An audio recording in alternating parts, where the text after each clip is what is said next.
moved all the way to Naples from New Jersey, and we brought the family and we said, hey, let's do this. We started in COVID. We said we wanted to start with all the infrastructure, even though we were a baby company.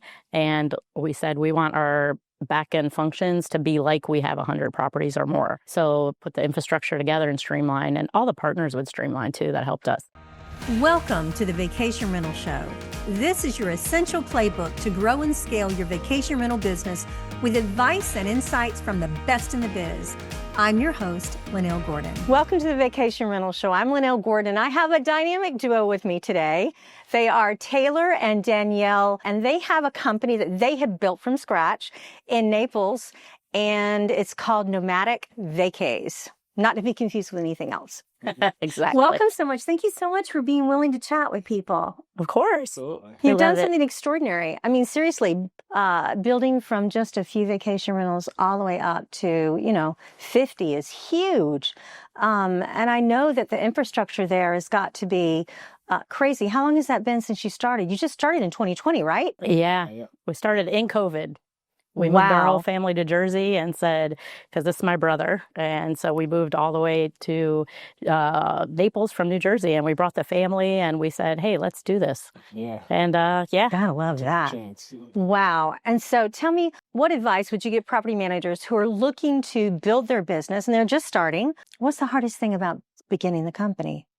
I would say finding the right vendors, definitely, because it's tough. That took years to kind of sort through that. A lot of people put on a good face in the beginning and then kind of fall off. So finding the right vendors that are consistent, taking care of them too, treating them just as well as you want them to treat you. And then software is that was number one for sure. And we're glad we did that from the beginning. Streamline originally told us we were a little too small, but we were like, no, we know what we want. We know the importance of software and automation, and and having everything in one central place. And thank God we did it, because that's the biggest difference is that for sure. You're the second group property management company that's told me just this week that they were very glad they started out with Streamline. Yes. And, and now they've got, over 100 properties. And they're like, I could never have grown this quickly. No, it's so tough to do it, Yeah, we said that. We said we wanted to start with all the infrastructure, even though we were a baby company. And we said we want our back-end functions to be like we have 100 properties or more. So put the infrastructure together and streamline, and all the partners would streamline too. That helped us, because we partnered up with Thorough Accounting and then the Rental Guardians and Ring Central, and having it under one umbrella, with other partners, I think is great. And so it helped us. But yeah, I tell people, immerse yourself. Immersion, know that you're going to put your head down for a year to 18 months and immerse yourself in every aspect of the business. And I think that's what helped our success is we were just side by side, like 16 hours a day at the kitchen table, and we were building the business, and we learned it all from the ground roots. So we know how to do every facet of our business. Although we don't have to do all of that stuff anymore, we know everything ourselves, so we can help train people the right way in our teams. Where do you think the cutoff is where you start saying, I need to add technology? Is there, or were you okay from the very beginning? You were like, here's where I'm going. Was there a place that you went, oh, we're big enough now, I have to have X, Y, Z? Yeah, we grew into it. Yeah, I think absolutely. As we got bigger, I think Streamline had all the functionality, but we didn't use it all. We still don't. And we're adding things in as we grow. Like, we're excited about the AI technology and what we're going to see at the seminars. Oh, me too. Like so much. So much. So would we have needed that or talked about that 2 years ago? No. So I love that they're innovative, and then we can just pick up what we need. Like, we're right now expanding on it. Yeah. We use our core functions, and Taylor's great at all of that functionality. But now we're getting into the owner acquisition just to keep it all in one space now. Let me ask you this. How is it working? Okay, brother, sister, partners? Yeah. How's that? What advice would you give property managers who are working with family members? Well, we've worked with other family members, and It's a unique, I think the good thing for him and I, we've always done business together, and it just works for us. Like, we always joke and we're like, yeah, I don't think we've ever been in a real argument. And everyone's like, oh, because you give her away. But I'm like, I'm older, obviously. So, but no, we listen to each other, you know what I mean? And we just vocalize, no, I really am taking a stand on this. Like, him, especially with the software, me not ever even literally using a laptop till we opened our business. And now I immerse myself in it. And I love all the apps that he's brought and we use for it. But other family, I think with us, we can be good cop, bad cop. So if it's maybe one of the family members, I'm closer and having a harder time to manage them, he might, and then vice versa, like his personal, like, friends or family that work for us, I can be like more like strict, I guess you could say. So we're good at the handoff to each other. Yeah. Yeah, absolutely. And I would say it's important to not just, it's like you always want to give family an opportunity, but like you want them to have like goals or a passion that relates to the business too. So it's not just like, I just need a job. Yeah. You know what I mean? Like, you want them to be, to be more involved in that, so that's definitely important. And then maybe even, you obviously want to know what our own personal goals are, but you want to know what everybody's goals are that work with you and, and around you. And in this business, it's really cool because you can actually, give them opportunity to have their own business within your business. Because Absolutely. we have an active audience. We have, we have landscaping. You want to be a landscaper? Hey, we had a whole company. Properties for you. Boom, pool company. We did it with a good friend of ours. Yeah. That came down and helped us. And, we saw a need for it. All the pool companies we hired were absolutely horrible. And that's the first thing people do. They run back and they look at the pool, right? And if it's green and nasty, it's not good, so it's tough. So we saw an opportunity there and kind of trained himself over, with a couple properties and now he got most all of ours some properties, and he's thriving. He's doing really well. So it's cool to see that, but he didn't have a passion within the rental industry, but then we kind of found his own little thing. And he loves it. The owners love him, and he's happy because it fit his goals. We've learned not to push our goals on the family members. Mm-hmm. And we're very aligned. Like, our goals are very in line for like our legacy that we would leave for our family. So, yeah. Yeah. That's awesome. The Vacation Rental Show has partnered with Rental Guardian to bring the vacation rentals market custom protection products built for the needs of the vacation rental industry. Enjoy complete protection for both your travelers and your owners via the industry's leading travel, damage, and liability protection products. Learn more about the travel tech industry's most advanced travel and damage protection platform and API at rentalguardian.com. So let me ask you this. What is the hardest part of starting the business and going from 0 to 60? You must have really, I'm talking about miles an hour. You must have done it quick. You've done it quickly, to say the least. Yeah. But what has been the hardest part of doing that? And advice that you would give to property managers saying, if you really want to grow your business, here's what we did to grow ours. Yeah, I think systems are really important, that you don't rely on any team member, that you make it kind of like dummy proof. So we do videos for everything. So video tutorials on every step, like our onboarding process. We're OCD, both of us. So it's like meticulous. This is your first step. We have like 22 steps for onboarding. Click the link, brings you right to the video. Me explaining what to do, how to do it. We wanted to make it so we could plug somebody in that has no computer experience, no vacation rental experience. Tutorial. And they can hit play. Okay, well, let me go to that menu. Let me go to that, So. Segment 1 is done, like even registrations at Collier County or Lee County. They have a video exactly. They don't have to ask us any questions.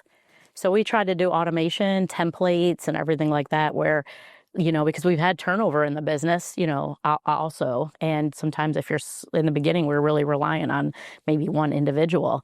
And we're like, oh, now we're hiring somebody else. How are we going to? So we want it to be plug and play. Mm-hmm. We're very hands-on still, very hands-on on everything and oversight.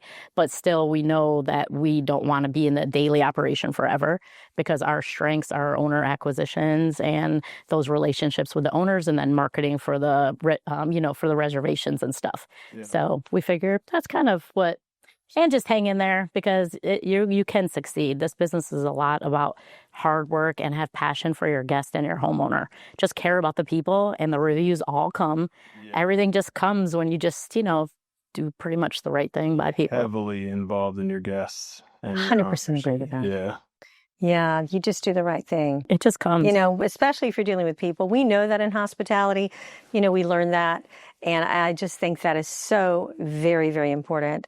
Let me ask you this. What, if you had to look back over your shoulder and say, this is what I would do differently in growing my business, what would that be?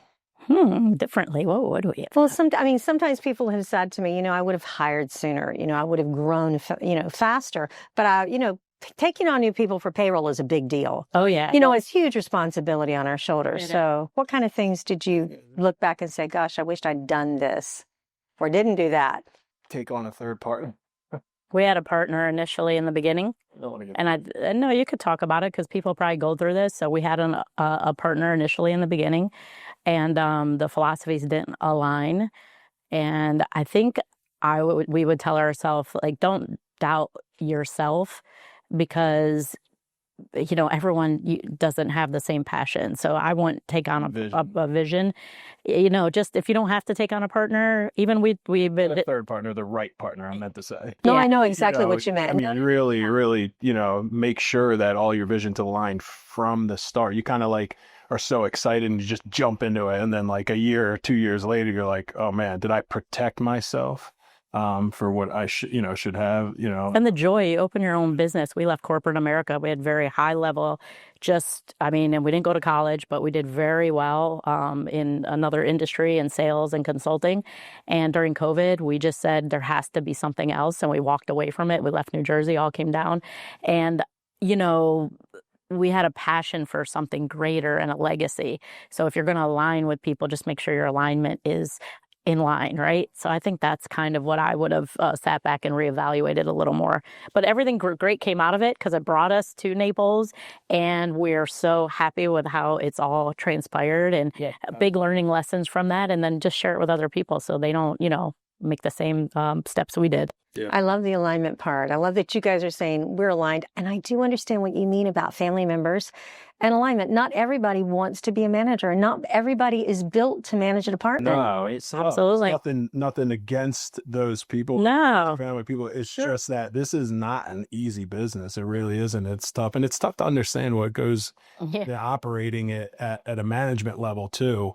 It's tough for people to understand that. And there's something, most of the time they're not. So it's like, if you're just going to force yourself to think that they're supposed to, it's just not going to happen. You're both going to be frustrated. So I really love that. And I'll tell you why. I love that because I think you learn in business, especially as a business owner, that you cannot expect your employees to have the same passion that you do. If they do, you're incredibly lucky. Yes. Yeah, but, absolutely. You're not working, 8 or 9, 11 at night. I used to think, I wish I had, people that were dedicated enough to do this with me. And then I thought, why? How can I expect that of them? Absolutely. It's not theirs, it's mine. And so this is my passion, my drive. So I love the fact that you guys said that, because I think that's something that as management, when you begin to take on a bunch of employees, you're just like, which ones, do I align best with? And let's see what we can do for those. Absolutely. Is there any other advice that you'd give property managers? Be very organized. Follow up is the key. Our motto kind of with a guest or with a homeowner is we want to reach out to them before they reach out to us. So if they needed screen repair, or they told us they wanted certain bedding, we don't want them to reach out. We tell our team we want to give them updates.